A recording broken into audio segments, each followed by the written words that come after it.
Hello coders, this is Algorithm 048B Bangla data structures and algorithms learning সিরিজের এই video টিউটোরিয়ালে আমরা বাইনারি ট্রি এর ইন অর্ডার ট্রাভার্সাল নিয়ে আলোচনা করব। আমরা অলরেডি আমাদের এই লার্নিং সিরিজে ট্রি সম্বন্ধে ধারণা নিয়েছিলাম এবং পাশাপাশি বাইনারি ট্রি এর ট্রাভার্সাল সম্বন্ধে আলোচনা আমরা শুরু করেছিলাম।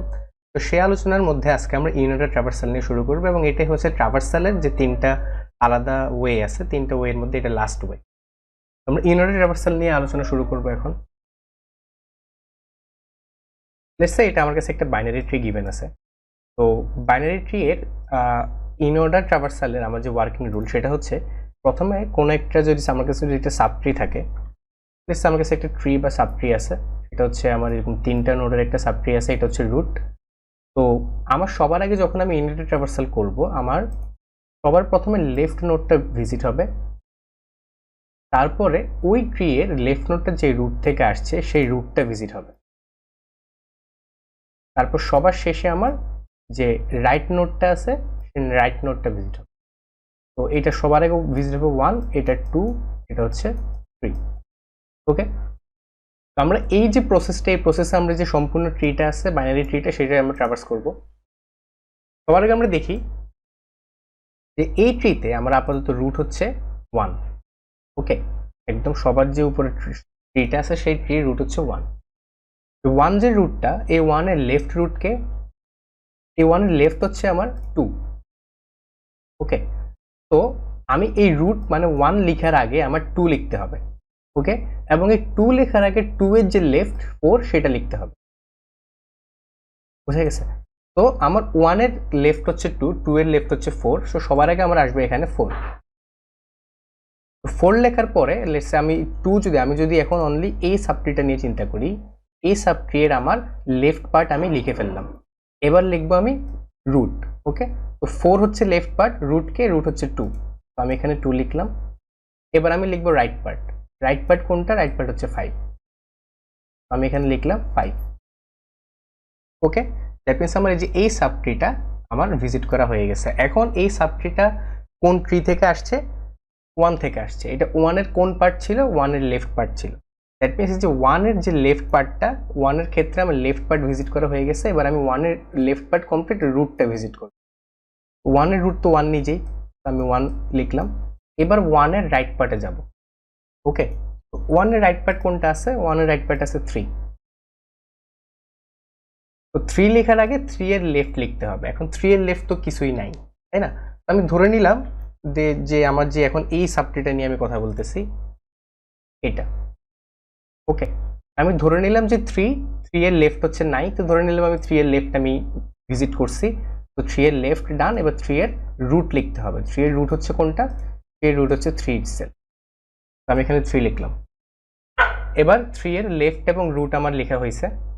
এবার আমি 3 এর রাইট লিখব। ওকে, তো 3 এর রাইট কোনটা? 3 এর রাইট হচ্ছে আমার এখানে 6, তো আমি এখানে 6 লেখার আগে 6 কিন্তু আমার এখানে আরেকটা সাবট্রি তৈরি করতেছে। ওকে, এখানে 6 একটা সাবট্রি তৈরি করতেছে। এখন 6 যে সাবট্রিটা তৈরি করতেছে এই সাবট্রি এর লেফট কোনটা? লেফট হচ্ছে 7, তো সবার আগে আমি লিখবো হচ্ছে 7। 7 এর পরে 7 কোন রুট থেকে আসছে? এই সাবট্রি রুটকে, রুট হচ্ছে 6 এবং রাইট হচ্ছে 8। দ্যাট মিনস আমার সিকোয়েন্সটা হচ্ছে এটা। ওকে, তো আমার সিকোয়েন্সটা হচ্ছে 4 2 5 1 3 7 6 8। এখন আমরা এই যে ট্রিটা আমরা ট্রাভার্স করলাম ইন অর্ডার ট্রাভার্সালে, এবার ইন অর্ডার ট্রাভার্সালের এই সম্পূর্ণ কাজটা আমরা কোডে দেখব এবং কোডে দেখার পরে আমরা দেখব যে দুইটা সিকোয়েন্স আমার সেম আসতেছে। তো আমি কোডে চলে যাই। কোডে যাওয়ার আগে অলরেডি যে জিনিস নিয়ে বারবার দেখা হচ্ছে সেটা হচ্ছে আমার সবার আগে যে স্ট্রাক্ট নোড। বাইনারি ট্রির এক একটা নোড আমার কিভাবে ডিফাইন করতে হয়। নোডে আমার তিনটা জিনিস থাকবে। ওই নোডের ডেটা পার্ট থাকবে, ওই নোডের লেফট পার্ট মানে যে লেফট চাইল্ডটা আছে সেই লেফট চাইল্ডকে পয়েন্ট করবে এবং রাইট পার্টটা রাইট চাইল্ডকে পয়েন্ট করবে। এটা হচ্ছে আমার বাইনারি ট্রির এক একটা নোড আমি এইভাবে ডিফাইন করব। ওকে, আর ক্রিয়েট নোড ফাংশন, এই দুইটা হচ্ছে আমার বাইনারি ট্রির যে কোনো প্রবলেম, যে কোনো যে অ্যালগোরিদম বা data structure binary tree related, আমার এই দুইটা জিনিস কমন থাকবে, ইন নোড এবং ক্রিয়েট নোড ফাংশন। তো ক্রিয়েট নোড ফাংশনটা অ্যাকচুয়ালি রিটার্ন টাইপ, এটা আমাকে একটা নতুন একটা নোড আমাকে রিটার্ন করবে। আমি মেইন ফাংশন থেকে যখন ক্রিয়েট নোড ফাংশনটা কল করব, প্যারামিটার হিসেবে আমি একটা ভ্যালু পাঠাবো, ওই ভ্যালু আমাকে একটা নোডের ভিতরে রেখে ওই নোডটা আমাকে রিটার্ন করা হবে। কিভাবে রিটার্ন করা হবে? সবার আগে ক্রিয়েট নোড ফাংশনে আমার যে একটা নতুন নোডের জন্য মেমোরিতে জায়গা অ্যালোকেট হবে ম্যালক ফাংশনের মাধ্যমে। তারপর এই নতুন ক্রিয়েট করা নোডের যে তিনটা পার্ট আছে, ডেটা, লেফট এবং রাইট, আমার ফিল করতে হবে। ডেটার ভিতরে আমার যে ডেটাটা প্যারামিটার হিসেবে আসছে সেটা রাখবো, এবং লেফট এবং রাইট আমি আপাতত নাল রাখলাম। দেন এই নোডটা আমি রিটার্ন করে দিলাম মেইন ফাংশন। ওকে, আর ইনঅর্ডার যে ফাংশনটা ইনঅর্ডার ট্রাভার্সালে সেটা আমি একটু পরে দেখাচ্ছি। এবার আমরা মেইন ফাংশনে আসি। আমি এই যে এখানকার যে ট্রিটা আছে সেই ট্রিটা আমি এখানে আমার মেইন ফাংশনে এখানে তৈরি করছি যাতে আমার বোঝানোর সুবিধা হয়। এখানে আমার কয়টা নোড আছে? এখানে 1 থেকে 8 পর্যন্ত 8টা নোড আছে। তো আমি 8টা নোড এখানে তৈরি করব। কিভাবে তৈরি করব? আমি V1 V2 এভাবে আমি প্রত্যেকটা 8টার জন্য নাম রাখলাম, এবং প্রতিটা লেটস সে V5 এর জন্য আমি যখন লিখলাম যে ক্রিয়েট নোড 5, তখন যে ক্রিয়েট নোড ফাংশনটা কল হবে এবং এখানে একটা ডেটার ভিতরে 5 চলে আসবে, এবং লেফট এবং রাইট আমার আপাতত নাল থাকবে, এবং সেই নোডটা আমার এই যে V5 এর ভিতরে এসে স্টোর হবে। ওকে, এরকম করে 1 থেকে আপ টু 8 পর্যন্ত আমি 8টা নোড তৈরি করলাম। তো নোড তৈরি করা হয়ে গেছে। এবার আমি নোডগুলোকে কানেক্ট করবো এই স্ট্রাকচার অনুযায়ী। কিভাবে কানেক্ট করতে পারি সবার আগে আমরা দেখি। সবার আগে যে V1 এর সাথে V2 এবং V3 কানেক্টেড। তো V1 এর লেফট হচ্ছে V2 এবং V1 এর রাইট হচ্ছে V3। একই রকম ভাবে V2 এর লেফট হচ্ছে V4 এবং V2 এর রাইট হচ্ছে V5, আর V3 এর লেফট হচ্ছে নাল এবং V3 এর রাইট হচ্ছে V6, আর V6 এর লেফট হচ্ছে V7, V6 এর রাইট হচ্ছে V8। As simple as that. এভাবে অ্যাকচুয়ালি আমরা একটা বাইনারি ট্রি কানেক্ট করতে পারি, যেটা আমরা অলরেডি পাস্ট দুইটা টিউটোরিয়াল সেটাতে দেখেছি। তো এবার আমরা কি করব যে ইনঅর্ডার ট্রাভার্সাল অফ দ্য ট্রি, আমি ওই ইনঅর্ডার ট্রাভার্সাল যে ফাংশনটা সেই ভয়েড ফাংশনটা আমি কল করব। সবার আগে আমি ট্রাভার্সালটা শুরু করব কোত্থেকে? আমার যে রুট নোডটা আছে এই রুট নোড। ওকে, তো আমি ইনঅর্ডার ট্রাভার্সাল মেইন ফাংশন থেকে যে আমি কল করলাম সেখানে আমি V1 মানে 1 যে নোডটা সেটা দিয়ে আমি কল করলাম। এবার আমরা দেখব যে ইনঅর্ডার ফাংশনটা কিভাবে কাজ করে, বাট সেটা দেখার আগে আমি একটু চেক করে নিই আমার যে ফাংশনটা সেটা অ্যাকচুয়ালি আমার যে সিকোয়েন্সটা দিচ্ছে এই সিকোয়েন্সটা আমার এই সিকোয়েন্সটা সমান হয় কিনা। আমরা রান করি, আমরা দেখতেছি এখানে যে সিকোয়েন্সটা আসতেছে সেটা হচ্ছে 425137668, 425137668। দ্যাট মিনস আমার ফাংশন এবং কোড সম্পূর্ণ সবকিছুই ঠিক আছে।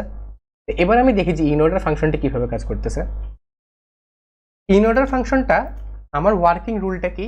ওয়ার্কিং রুলটা হচ্ছে সবার আগে আমার লেফট পার্টটা কল হবে, কোনো একটি রুট সম্বলিত কোনো একটি সাব ট্রি অথবা ট্রি এর লেফট পার্টটা কল হবে।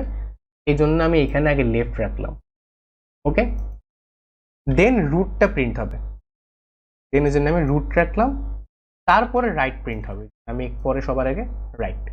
ওকে, তো ইনঅর্ডারে আমার যে ইনঅর্ডার ফাংশনের যে প্যারামিটার হিসেবে আমি প্রত্যেকটা নোড পাঠাবো, এবং প্রত্যেকটা নোডের নামই থাকবে রুট। কেন? কারণ এই যে 2 যখন কল করবো 2 কিন্তু কোনো একটা সাবট্রির রুট, বা আমি যখন এই যে 7 কল করবো 7ও কিন্তু কোনো একটা সাবট্রির রুট, যেখানে 7 নিজে একটা নোড আছে। আবার 6 যখন কল করবো 6ও কিন্তু একটা সাবট্রির রুট। দ্যাট মিনস আমি প্রত্যেকটা নোডকে এক একটা রুট হিসেবে কনসিডার করে ইনঅর্ডার ট্রাভার্সালটা কাজ করাবো। এখন রুট যদি নাল হয় আমার কিছুই করার দরকার নেই, আমি রিটার্ন করব।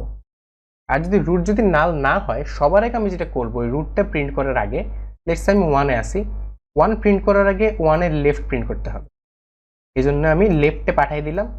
দেন লেফটে যখন 2-তে আসবে, 2 যখন রুট আকারে আসবে তখন 2 এর লেফটে পাঠিয়ে দিতে হবে। ওকে, সো 2 এর লেফট হচ্ছে 4। দেন 4 লেখার আগে 4 এর লেফটে পাঠিয়ে দিতে হবে। 4 এর লেফটে পাঠিয়ে দিলাম কিন্তু এসে দেখলাম যে সেটা নাল, আমি রিটার্ন করলাম।